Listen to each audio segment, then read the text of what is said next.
Hi, Talia. Welcome to the show. Hi, so glad to be here. All right, so briefly introduce yourself and share what inspired you to write The Power of Conscious Connection. And then, really, how does it tie into the work that you do? I know I'm giving this away already, but as a leadership strategist. So, a little bit about you and the book. Beautiful. So a little bit about me is I have been doing this work for over 20 years, and I actually started off as a therapist. And during my therapy work, I realized that so many people are having struggles at work. And so I made this transition and started studying leadership development and business. One of the big things that I'm into is intuition and systems. And so when I became a leadership strategist in all of my work and studies, I said, wow, leadership is the most amazing thing that you could study for mental health and for just your heart health, because it challenges you to tap into your intuition, to really ask yourself hard questions, ask your heart those hard questions, and create strategies and systems. So I absolutely love it. And again, I've been doing this work for a long time. I'm a mom of two boys, and so I use my leadership strategy in life and in work. I'm Yeah. only laughing because as a parent, I'm like, I don't think I ever understood that as much as I do now. Like before you have kids, you're like, oh yeah, yeah. And then you have kids and you're like, I am negotiating all the time. My empathy is off the hook. Like It's it's such a just negotiation. yeah, everything, everything. And you're dealing with irrational people all the time. No, Yes. just kidding. Yes. I have toddlers, so that's my reality at least. Okay, so talk a little bit about your book and kind of what does conscious connection mean in the context of workplace relationships, and why is it essential for leaders and teams? I mean, I think we like on one level we know this, but kind of to your point, like intuitively we might know this, but we don't always do it. Well, it's funny you mention your toddlers because conscious connection, they sort of have it really down and then we lose it as we move on in life. But the power of conscious connection is essentially being completely present and aware of everything that's going around you and connected to your power to actually make choices to influence people and circumstances and things. And so conscious connection is not just about relationships and being connected to each other, but it's connected to your power to make a difference in situations. I was inspired to write this book because I probably have put in definitely the 10,000 hours that Malcolm Gladwell talks about around leadership. I mean, I've read hundreds of books. I've gone to seminars. I've taught seminars. I've worked with, multiple organizations. And I was like, someone that's working every day, how are they supposed to remember all of this and learn all of this? And so the book really is a simple way. And it was ironically just the acronym LOVE, but it's a simple way to take everything that leadership is about and narrow it down to four simple habits for us to practice on a regular basis. Amazing. And I know we're going to get into those practices, but Yes. I am kind of curious since you said you're doing the work for us of kind of going around and figuring this out. What are some of the biggest mistakes people make when initiating difficult conversations at work or even that in leadership in general? I think the biggest mistake that we make is that we think that speaking, connecting is a natural thing. It's not natural. It's actually a very strategic process that requires you to both practice and plan. And so I think that I would say I've never met someone that didn't understand the complexity of having these conversations. And also, you overestimate your ability to stay calm and clear during a difficult conversation. And so when you get in, I don't know if you've had this experience, but after the conversation, you get really smart and you remember all the things that you wanted to say or that you should have Right. said, but it's always in hindsight. And so we've got to get ahead of it. And it does require planning and practice. And over time, it gets more intuitive. But if you haven't been planning and practicing, then you want to start at ground zero and be a complete beginner with having difficult conversations. Yeah, yeah, Yeah. absolutely. Okay, so before we get in your tactics, I have one more question, and Yeah. this is kind of like a cheater question because I want to get into the tactics, but I'm just so desperate to know really quickly. Do you have a specific example of maybe a difficult workplace conversation that was handled well and what made it successful? Or maybe you have an example of one that was handled really badly that just immediately stands out to you? Yeah, so there is an ongoing conversation. I have CEOs that call me all the time and people that are leading organizations, and I'm definitely the speed dial phone call of, oh my gosh, this is what happened. So I had one CEO, he had a particular person that said to him, listen, I don't want to deal with cultural stuff and all this extra stuff that we're doing in the organization. It's very political, and I just want to do my work, put my head down, and mind my business. And so the CEO was he wanted to say back to this employee, what's wrong with you, right? Like, why are you being like this? We have to. And I said, you're actually creating an organization where you don't feel like you can speak honestly by responding to him in that way. And so in our coaching, what we worked on was being able to acknowledge, I get that concern, hold him accountable for attending, and then even asking this particular person to share what they've learned with their team. And so saying, this is what we do here. This is a part of our lane. This is a part of our process.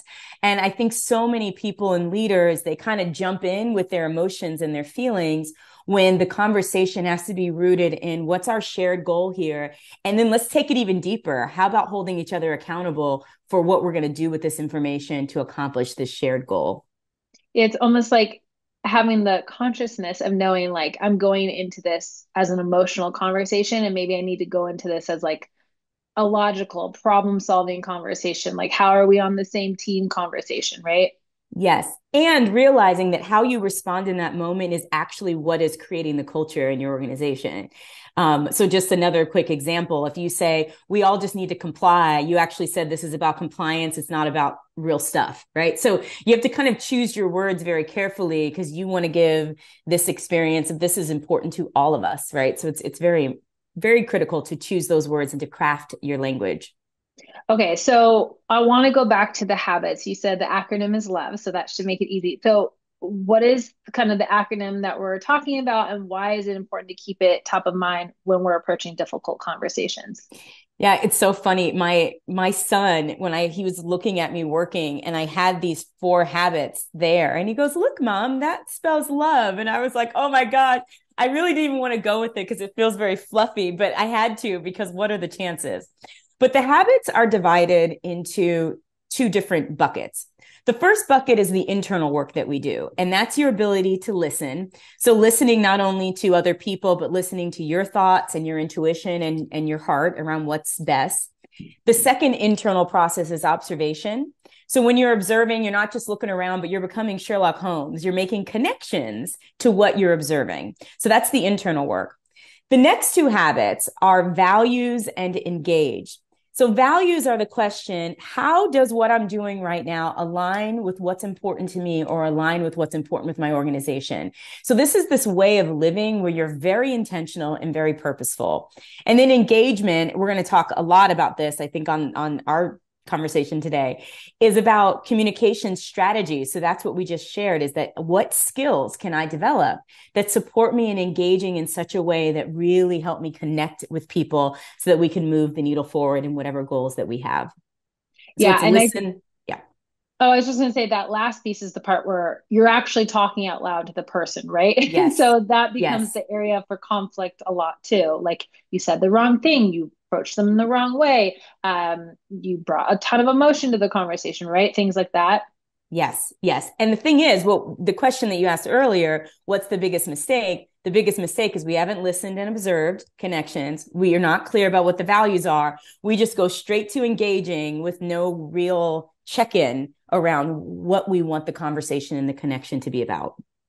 Okay, so walk us through the process. Like, what are some key phrases or techniques to ask, maybe in open-ended questions, I don't know, that really encourage a dialogue instead of defensiveness when you know you're going to someone with a difficult conversation? So, like, how do we take these steps and, I guess, play them out in the workplace? Like, something's happened and you're like, I want to have this difficult conversation with the person. I want to give them tough feedback, or maybe they did something I don't like, whatever it is. How do I apply this love, this step formula to what I'm going to do? Yes. So hopefully, I call this corporate hygiene. So hopefully, before you get to this difficult conversation, you've had moments where you've had an opportunity to listen and you've had an opportunity to observe what's happening in the organization and connect that to what's important. Sometimes when you listen and observe, you may decide you don't need to have this difficult conversation. It's not the conversation to have. Or you decide this is important, so I want to have this conversation. So I use a variety of different frameworks. One framework that many people may have heard of is the A framework. Have you heard of that one? Do you use it at all? No. So I love the A framework. So the A framework And I wish I had a little model to show you, but I literally mentally am going around a wheel and covering certain aspects of the conversation. So, for example, the first thing is you ask a question. So the person will say, you'll ask something like, explain to me how you're feeling and how you feel that you're doing right now in this experience, right? And then you show empathy, so you absorb it. So what you're saying is that you're having a really rough time at work, but you're really trying hard to succeed. And then you add your point of view. You say, I completely understand that. I also think that it's important for us to figure out a way for you to be able to go through that and do an amazing job at work, because I know that's what you want too. And then you actually ask again, what do you think is the best way for us to move forward? I love the strategy of real honesty. And I love being in this learning space because I say, okay, here's how this is supposed to go. I want you to feel good and motivated. And I also need to hold you accountable to do a good job. What are your ideas? Since you know yourself best, what are your ideas for what we can do to make both of those things happen? Like, how would you coach me?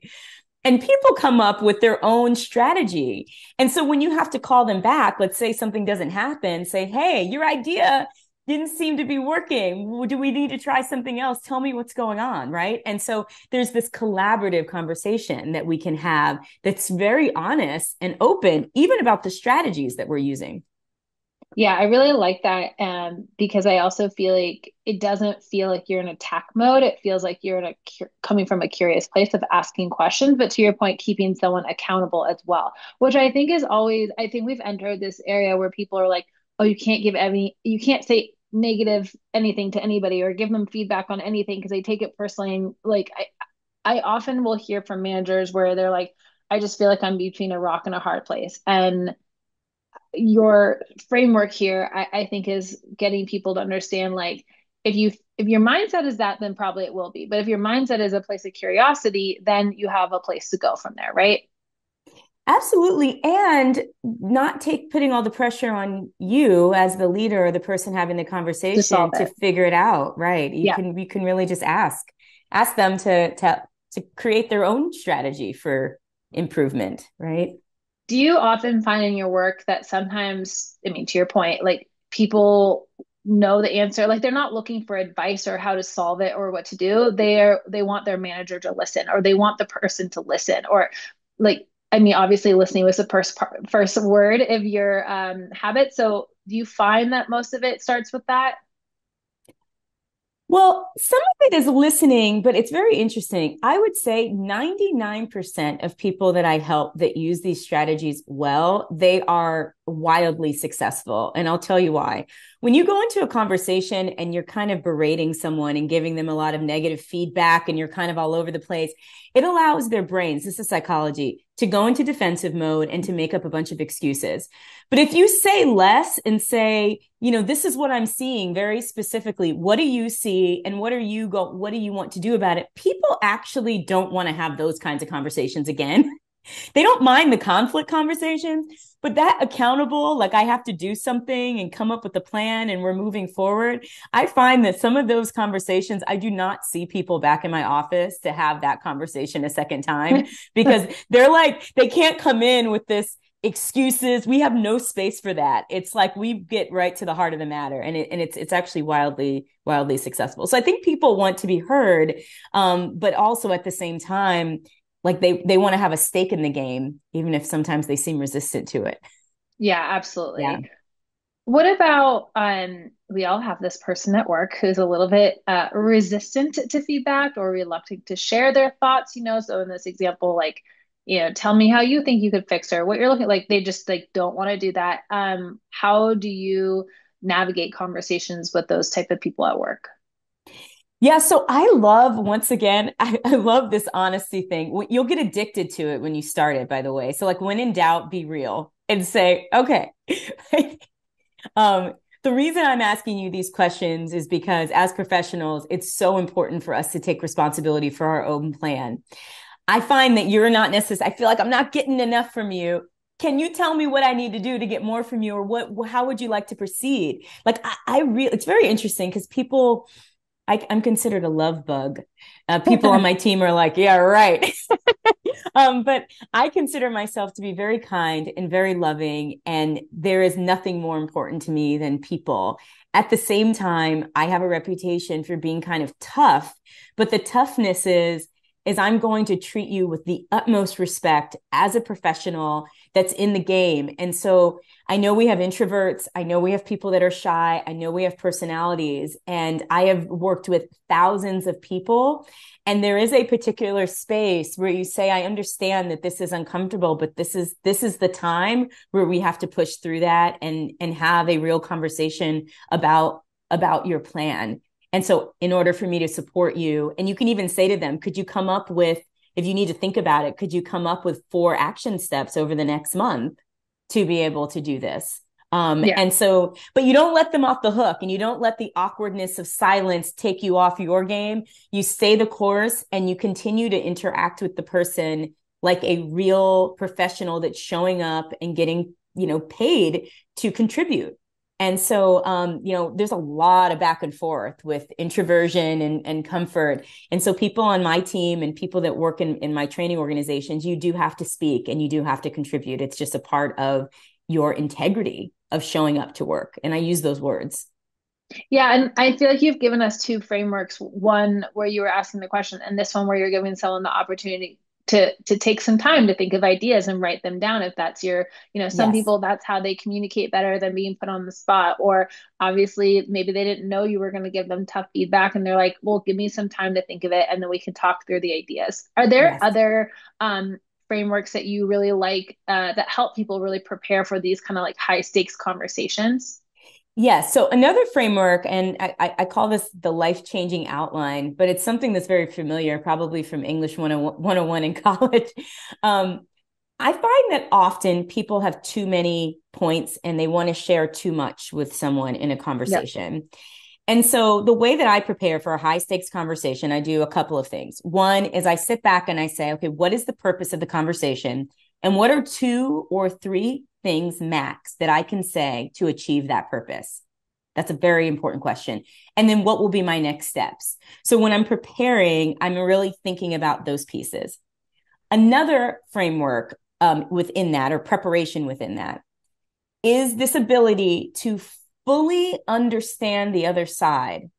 And so I actually do that outline. What is their purpose? And what are the 3 things they could say to move their purpose forward? And I try to, in high stakes conversations, or if there's conflicts or disagreements, I start the conversation out with something that we both can completely agree on.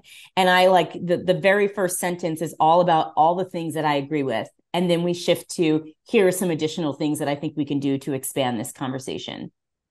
That makes me think of like the compliment sandwich where you start with the Yes, good thing, right? It's yes, like start with yes. all the things like we're in agreement on 90% of things. The Yeah, 10% are the things we're going to address next, right? And yeah. sort of to your point, starting off in a positive foot. I really like that. Any other frameworks that you use to help prepare or tips, I guess, for preparing? I think having difficult conversations at work is for me I can feel the emotions, like the sweaty palms, like the Yes. physical reaction to it. So for me, it's having time to prepare, writing it down. So to your point, what are those 2 or 3 things? Writing notes. I do think it's important to do it in person, even if it's like Zoom. I don't think it has to be in an office, but I do think it's good to look at the person with body language. Any other tips related to that kind of stuff? Yeah, this is a little bit outside of the box tip, but if it's very, very triggering for you, I certainly would even work with the physical, do some exercise, don't eat a lot of sugar and carbs before, but also don't be hungry either. That's the worst thing you can do is be Yeah. hungry. I have actually canceled difficult conversations because of hunger. That was probably a good move. No, trust me, I'm 100% positive it was a great move. So, and I think that I actually have some mantras that I say before I have a difficult conversation. And some of the mantras are, let me show up and be as honest as possible and be open to new possibilities and new ideas. And so sometimes when we go into difficult conversations, the things that are making us uncomfortable is that we feel like we're holding on so much to wanting our point of view to be heard and wanting to get our way. So the point of this is not to get your way. The point of it is to make a connection, to learn and grow, and to really, really listen and take yourself on a journey of conscious connection. Right. Yeah. And so if you're holding on to the outcome so deeply, then it creates a real challenge. Yeah, I think it's one of the things that burns bridges the most is like it comes across like you're a right fighter. Like I'm going to keep fighting with you until, you say I'm right Yes. versus we're going to keep this conversation going until we both have clarity about why that person did what they're and you always hear too when you're given difficult feedback like don't make excuses, come with a plan of action of how you're going to solve it for next time. I agree with that, but I just made like a big mistake at work and I could tell the person I keep joking I was in hot water. I was like the water was piping hot, you guys. And when I worked for myself, it was like when I made a mistake, it sucked, but I was disappointing myself. Now I'm like working at a much bigger company and other people know about it. And maybe it wasn't different before, but it felt different this time. And it is so even though I wanted to explain why it happened, I was like, I have to hold myself away from doing that and I need to come up with a solution. I need to fix this so it doesn't happen going forward.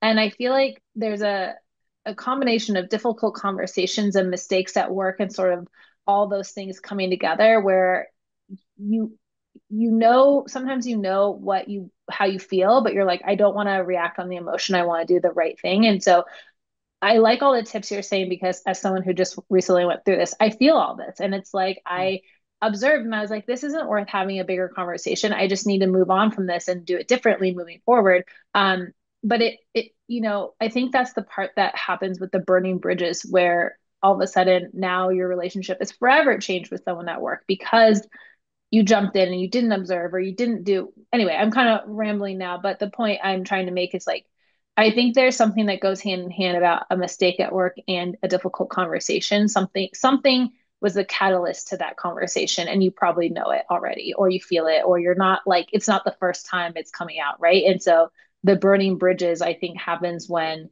it goes on too long, you approach it in a really negative way. I mean, you probably have seen this all the time, but maybe there's some other examples of how this goes badly. So when we make mistakes at work, it actually can be physically painful. So I just want to have some empathy for, It this is was. it, yeah, it can actually physically hurt. It's painful. It causes, it's really tough. And I think I have some internal things I do where I'm listening to myself. I'm always trying to say, as much as I'd love to be perfect, I'm not, and that's okay. Right. So I really have to kind of comfort myself. The reason comforting yourself is so important because then you don't start looking for love in all the wrong places because we start doing these weird things as people where we start looking to other people to make us feel better and our behaviors just get weird. You start like calling coworkers, talking about things, Oh my overcompensating God, in that other is so areas. true. Yeah, Yeah, it all just you just get kind of weird. And so because I you're love trying to that. deal with the The mistake. scientific name for this is weird, you guys. Yes, I love exactly. Like it. you start doing stuff, and it's like so you pause, you say that's okay, and you bring yourself back as you were saying.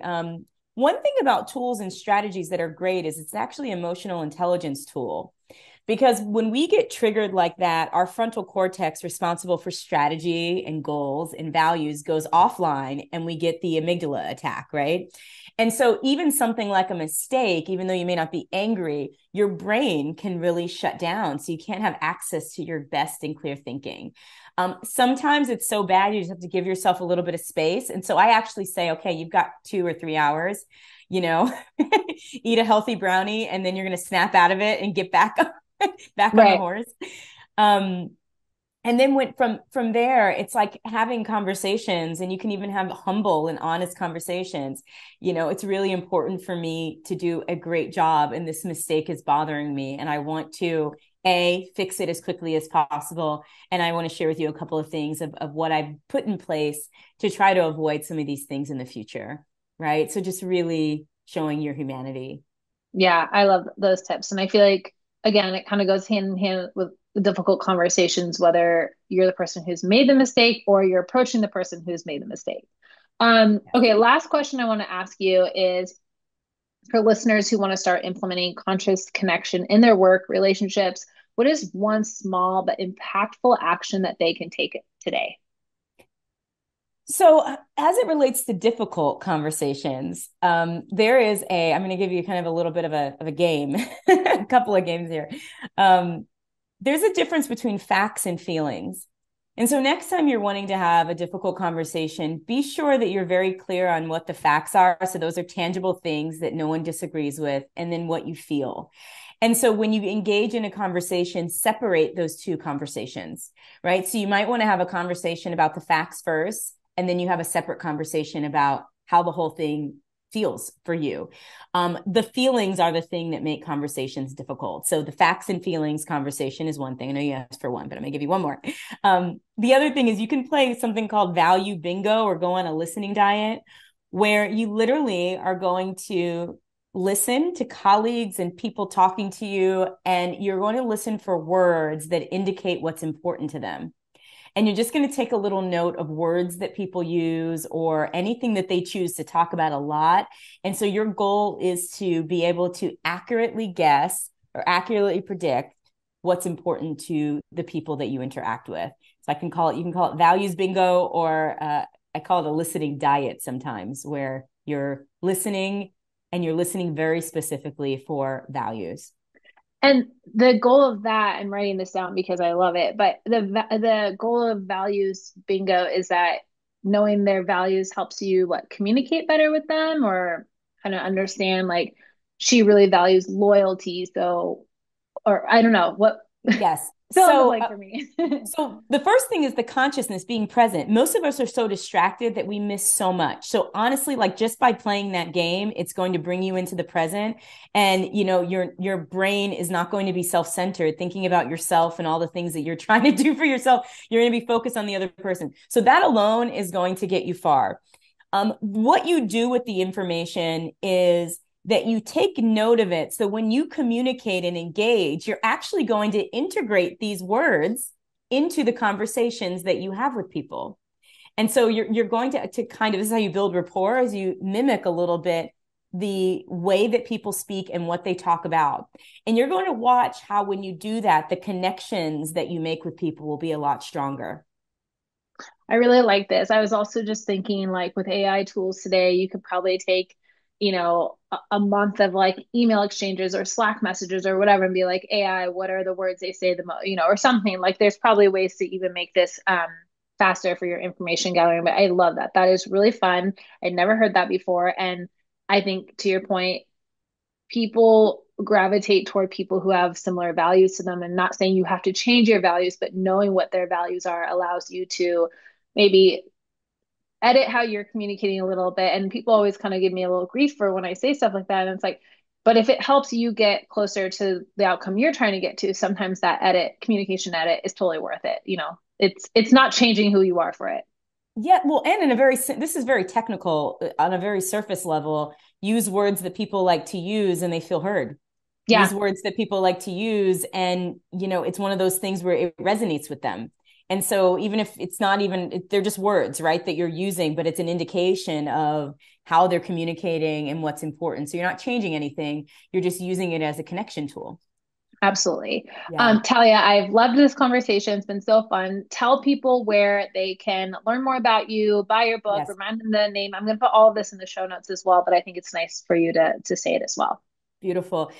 You can follow me on Instagram at Instagram at Talia Fox Speaks. Also connect on LinkedIn. And if you're interested in some more information on the trainings that we offer, it's KUSI Training, KUSI training.com. And one final thing, the most difficult thing about all these strategies is you can't be fake. So you have to practice them well enough to where you can authentically use them. So that's a kind of a big takeaway as you think bigger about these strategies. Amazing. Well, thank you so much for joining us today. I'll put all of that in the show notes so you guys have it. Thank you, Talia, again. Thank you so much.